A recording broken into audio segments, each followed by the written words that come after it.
ကဲဒီမှာကြော်စိုးဦးပြောက်လို့တဲ့နော်ကြော်စိုးဦးပြောက်လို့တဲ့လိုက်ရှာနေကြတယ်မကြည့်အောင်ဘယ်လိုလိုက်ရှာလဲဆိုတော့ကျော်စိုးရဲ့ကျော်စိုးကျော်စိုးရဲ့ဘယ်သွားလဲကျော်စိုးရဲ့ဟာဒီကောင်အင်္ဂါလည်းမရှိနော်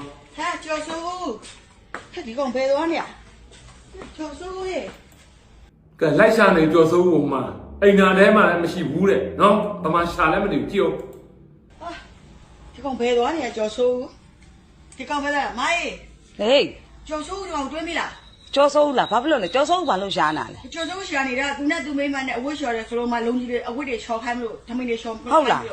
အေးအဲ့ဆိုငါလိုက်ရှာပေးကြည့်အောင်မယ်လားပေးကြည့်လားအေးကျော်စိုးကိုတွေ့ပြီလားတွေ့သေးဘူးပူချောင်းဆိုမှနာရှက်သွားနေငါလိုက်ရှာမှာငါပြပေးမယ်လားကျော်စိုးကိုပြပေးမယ်လားဩဘယ်သိမှာမရှားနေတာမူးနောက်နေပြီကျော်စိုးကိုဘယ်နားမှာလဲဟာဒီကောင်ကျကျော်စိုးခွေးဘောကိုမယုံနေမဟုတ်ဖ ೇನೆ ဒါမှကျန်ခွေးရဲ့ဘောကိုဒီကောင်မနေကျော်စိုးဟိုပေါင်တော်ကားပေးတယ်မက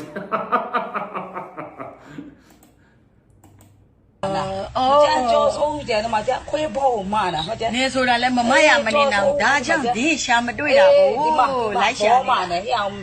နေကိုခေါ်နေကျော်စိုးဝေးထမင်းနေလျှော်ခိုင်းဖို့လေအမကျန်လာစားဘောမလားဘောမရကြည်စမ်းကျော်စိုးဝေးဘောမကျအမိဝေးဟိုကျန်တဲ့ယူကိုက်ဒီစစ်ခွေးတဲ့ဘောကိုမယုံမှာခွေးဘောကမနဲ့ကျော်စိုးကျန်နေမတော့ပြုံးနေတာပဲမလားပြုံးနေအကောင်ပြုံးနေတဲ့အကောင်ပြုံးနေအကောင်ဒီဗီဒီယိုဖိုင်လေးတွေ့လို့ပါတွေ့လို့ယူလာတာဒါဘာဖြစ်လို့လဲဆိုတော့အခုဒီမှာဗီဒီယိုရိုက်သွားတဲ့အမတွေဆိုရင်အသက်40ကျော်နေပြီနော်လူကြီးတန်းနဲ့ဝင်နေပြီအဲ့ဒါလို့လူတွေတောင်မှကြော်စိုးဦးရဲ့ရုပ်မှချက်နော်ကို